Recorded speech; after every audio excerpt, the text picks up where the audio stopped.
must be here to listen to my very special story. I was just doing a little bit of sunbathing. It's very hot in here. The AC's broken. Yeah.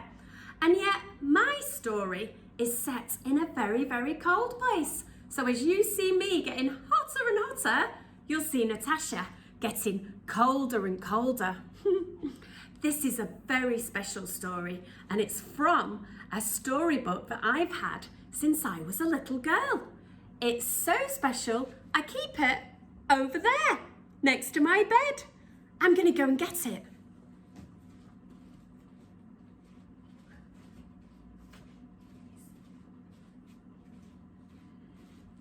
This story is called Natasha's New Doll, and it's written by Frank Francis. And if you look inside, you can see in my handwriting my name, Hannah Michelle Turner, my address, and my old phone number.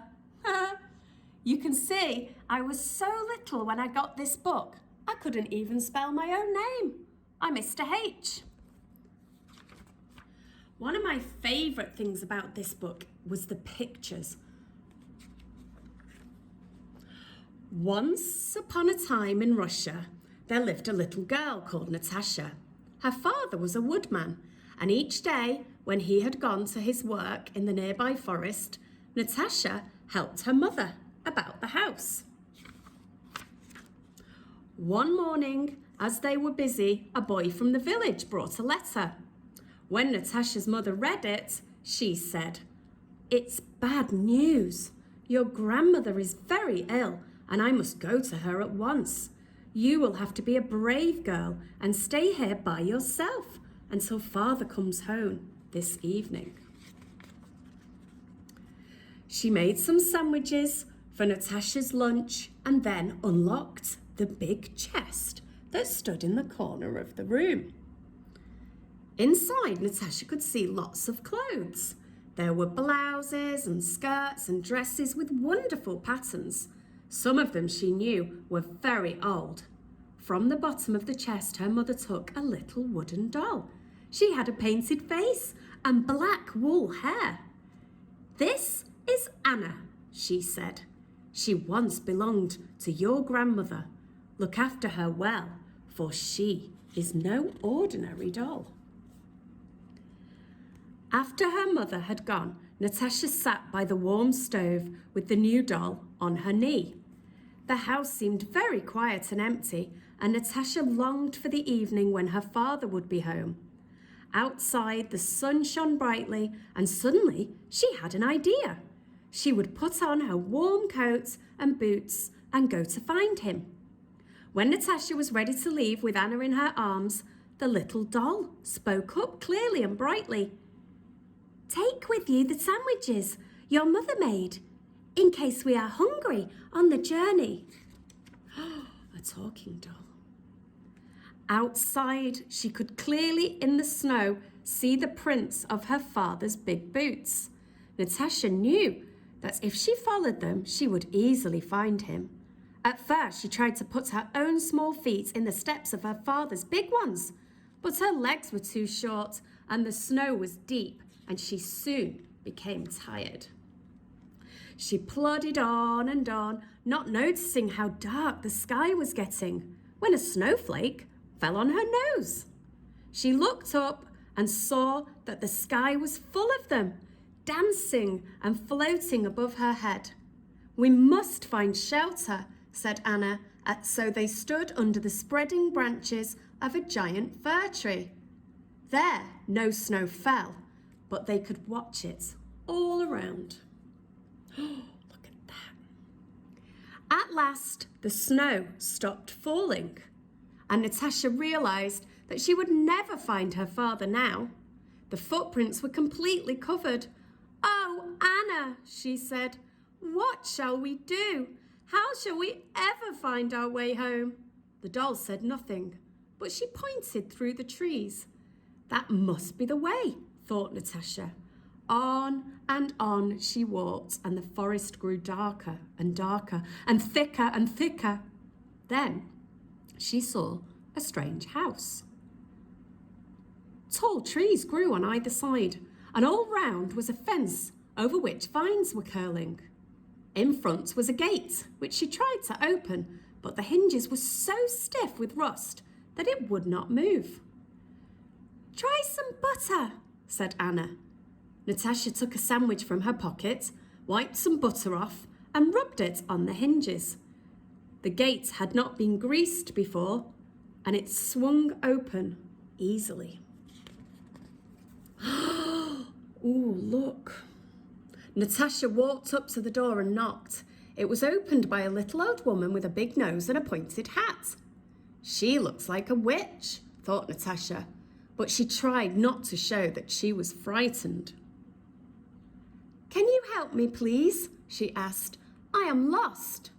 "You must be lost indeed," said the old woman, who was in fact a witch, "to call on me."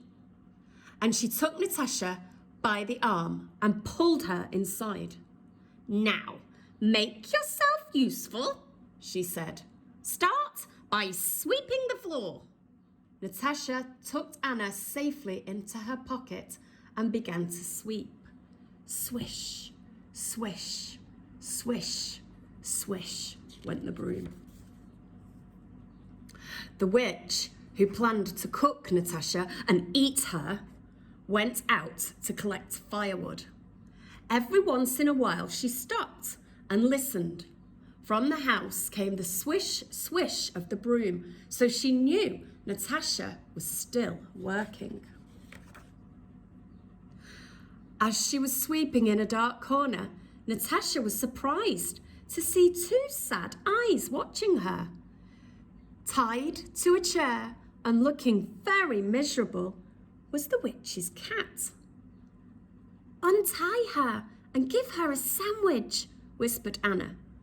Natasha did so, and the cat, who had never been treated kindly before, began to purr happily.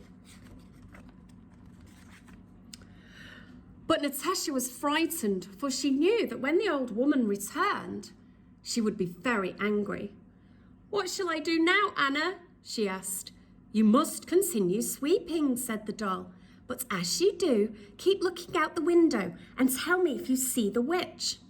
Natasha did as Anna told her, and suddenly she realised the witch had moved out of sight. "Good," said Anna.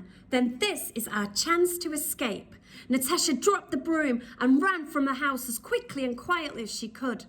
The gate opened easily, and soon she was away into the forest. When she had gone, the cat picked up the broom and began to sweep. Swish, swish, so that the witch thought Natasha was still working. When the witch finally returned and found Natasha had gone, she flew into a terrible rage. She snatched up the broom and tried to hit the cat, who fled from the house, through the gate and into the forest. The gate slammed shut behind her.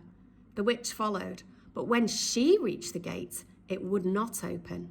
And then the vines which grew by the fence began to climb upwards, and the tall trees bound down their branches to meet them, and they formed a net so strong that with all her magic, the witch could not break through. Realising that she had been tricked, she rushed back into her house to prepare a terrible spell for Natasha. Natasha ran and ran through the forest, not caring or seeing where she was going. Bump!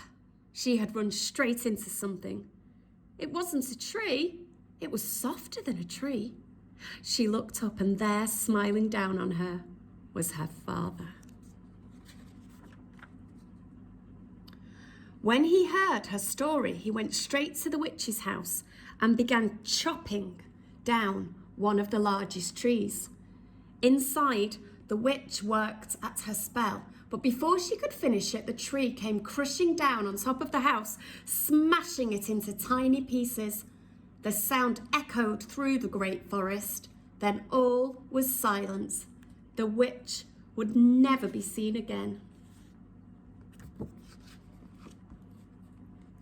Natasha showed her father her new doll, and he looked pleased. He picked them both up and put them on his shoulder. Soon they were home, and there was a surprise awaiting them. Grandmother was now feeling better, so Mother had returned. And sitting at the table with her was the witch's cat. Well, I hope you liked that story. I found it quite stressful, so I'm going to go now and do a bit more sunbathing. See you soon.